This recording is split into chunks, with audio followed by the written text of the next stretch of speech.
Hello friend, मैं नवीन आप सभी का इस माई ऑनलाइन क्लास में हार्दिक स्वागत करता हूँ। जैसा कि आपको पता है, हम इस चैनल पे सामान्य विज्ञान को लेकर कुछ चर्चा कर रहे हैं। इसी कड़ी में आज हम एक नया टॉपिक इलेक्ट्रिसिटी, जिसे हिंदी में बोलते हैं हम लोग भाई विद्युत, इसको स्टार्ट कर रहे हैं। तो देखिए, पहले तो आप सभी से मेरा अनुरोध है, यदि आप लोगों ने इस चैनल को सब्सक्राइब नहीं किया है तो प्लीज़ इस चैनल को सब्सक्राइब करें, ताकि आने वाले हमारे वीडियो सभी आप लोगों को अवेलेबल हो सकें।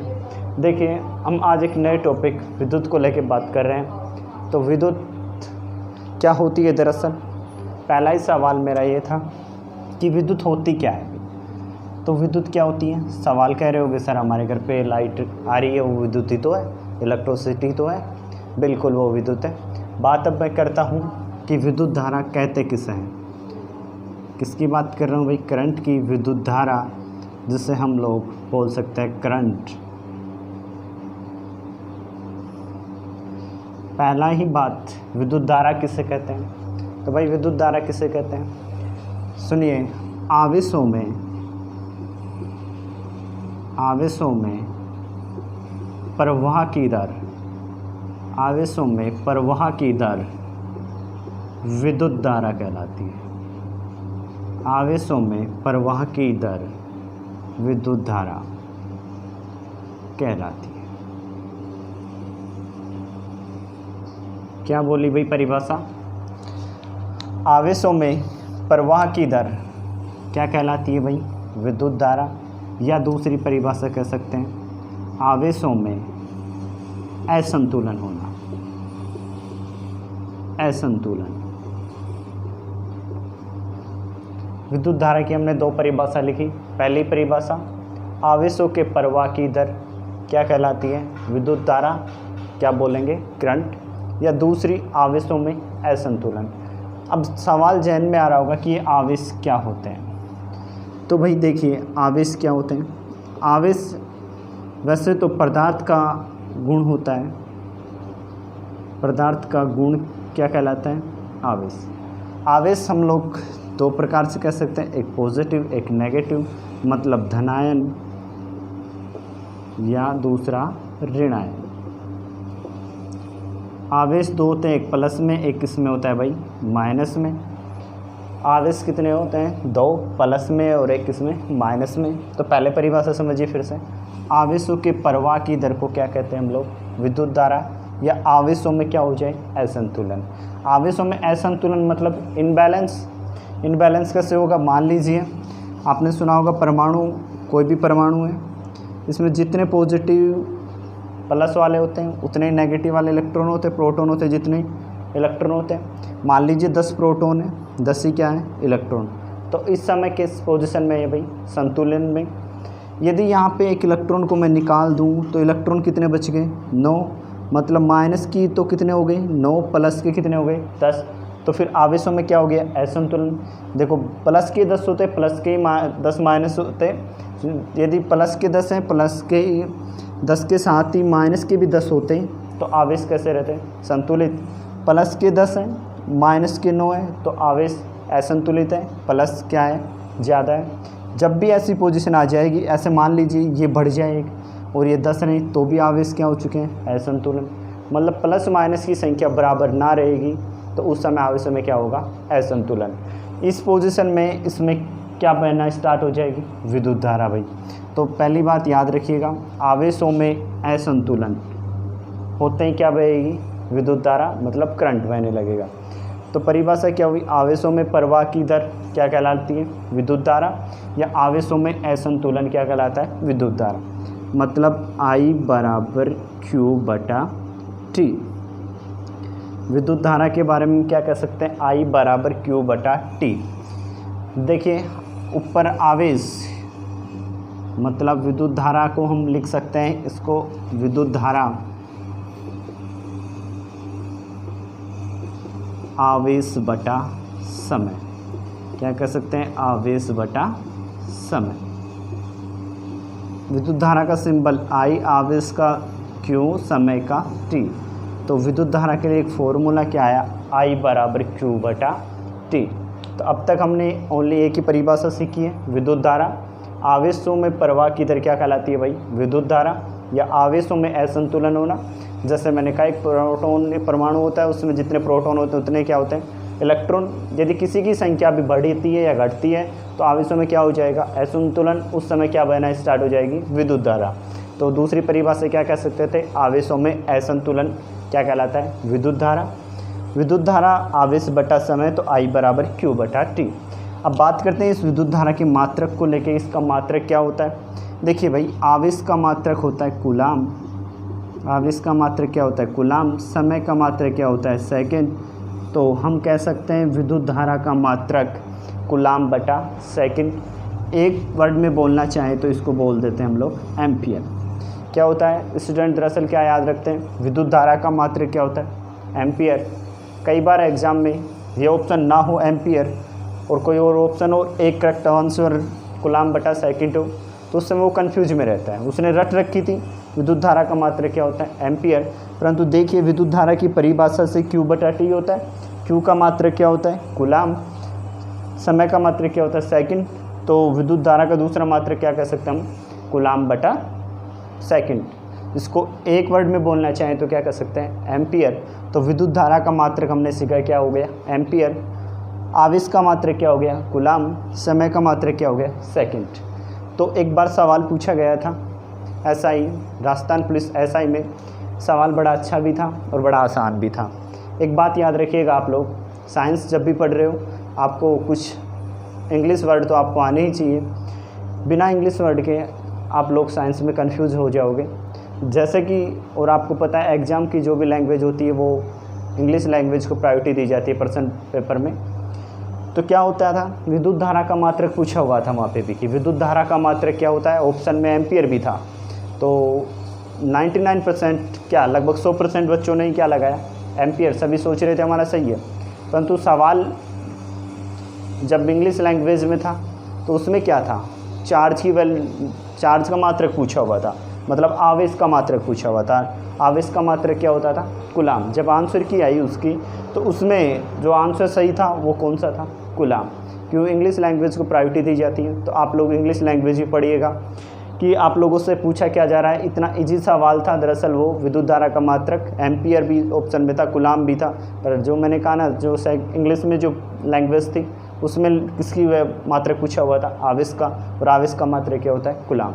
इसलिए आप लोगों को जब भी साइंस पढ़नी है, विशेष तौर पे फिजिक्स, तो आपको कॉन्सेप्टली समझना होगा हर चीज़ को। ऐसा नहीं है कि रटना है, रटना में कुछ नहीं है। यहाँ से हमें 3 सवाल मिले हैं। देखो, हमें निकालना विद्युत धारा का मात्रक था जो हमें पता लगा एम्पियर। यहाँ से हमें आवेश का मात्रक पता लग गया कूलाम। समय का मात्रक पता लग गया सेकंड। विद्युत धारा किसे कहते हैं? आवेशों में प्रवाह की दर या आवेशों में असंतुलन। आवेशों में असंतुलन होने का मतलब जितने प्लस हैं उतने यदि माइनस हैं तो आवेश संतुलित है।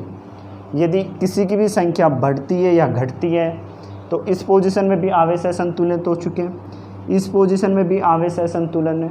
तो इस पोजीशन में विद्युत धारा क्या होने लग जाएगी भाई? स्टार्ट हो जाएगी बहना।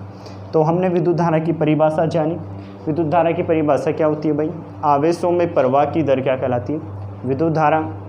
या आवेशों में असंतुलन क्या कहलाता है? विद्युत धारा। यहाँ से हमने दिखा I बराबर Q बटा T।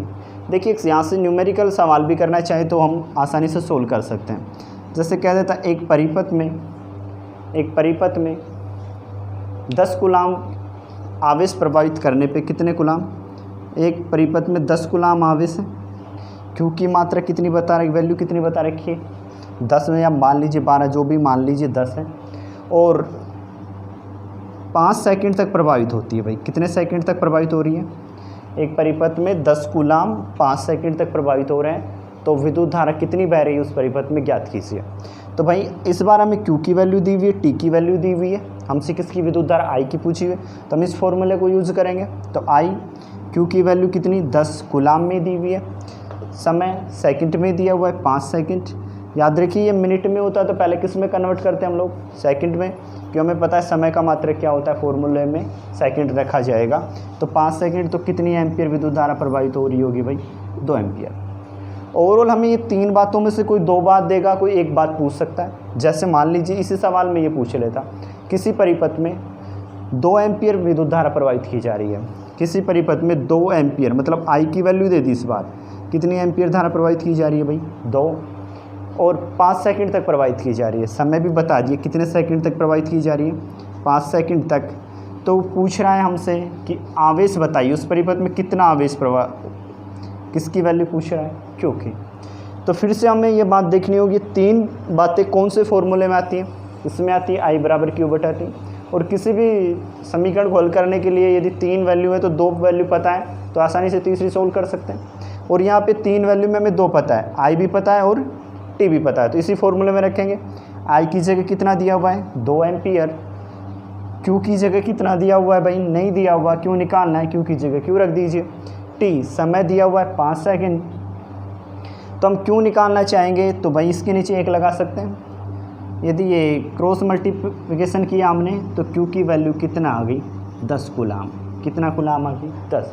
ओवरऑल क्या कहना चाह रहा हूँ, इन 3 बातों में से 2 बात देके हमसे कोई भी बात पूछ सकता है, आसानी से सोल्व कर सकते हैं। दरअसल ये तभी सोल्व हो पाएगा हमसे जब हम इस कॉन्सेप्ट को समझते हैं कि I बराबर क्या होता है Q/T। एक ये बात हमारे जहन में होनी चाहिए कि ये 3 बातें 3 बातों में कोई 2 बातें दे रहे, इनसे तीसरी बात पूछा इसी फॉर्मूले की, तो हम आसानी से सोल्व कर सकते हैं। तो अब तक हमने जाना है विद्युत धारा को। विद्युत धारा क्या होती है, आवेशों में असंतुलन या आवेशों के प्रवाह की दर क्या कहलाती है, विद्युत धारा। आवेश 2 होते हैं, धनावेश और ऋणावेश। धनावेश प्लस बोले तो ऋणावेश माइनस बोलते हैं। तो विद्युत धारा आवेश बटा समय, आवेश को Q, समय को T, और इससे हम कोई भी न्यूमेरिकल भी निकाल सकते हैं आसानी से। अब तक हमने विद्युत धारा को जाना है। अब देखिए सवाल अच्छा सा बनना स्टार्ट होने वाला है अब, तो यहाँ से भी हमसे न्यूमेरिकल पूछ सकता है विद्युत धारा से।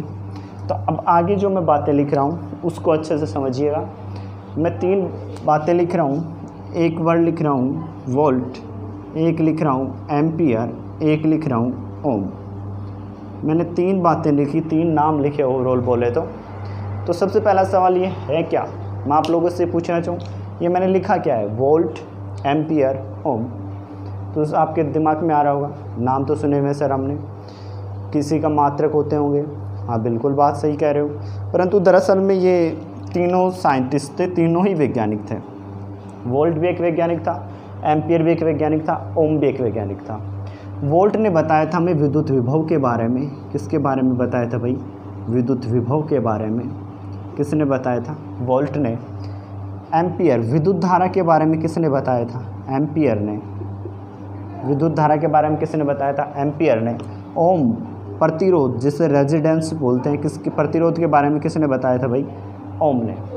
तो याद रखिए ये तीनों मात्रक जरूर हैं, किसके, विद्युत विभव का मात्रक वोल्ट, विद्युत धारा का मात्रक एम्पियर, प्रतिरोध का मात्रक ओम। इन तीनों ने इनकी खोज की, इन्हीं के नाम पे भाई इनके मात्रक कर दिए गए। विद्युत विभव की खोज वोल्ट ने की थी, इसलिए विद्युत विभव का मात्रक क्या रख दिया गया, वोल्ट। विद्युत धारा के बारे में किसने बताया था, एम्पियर ने, इसलिए विद्युत धारा का मात्रक क्या रख दिया गया, एम्पियर।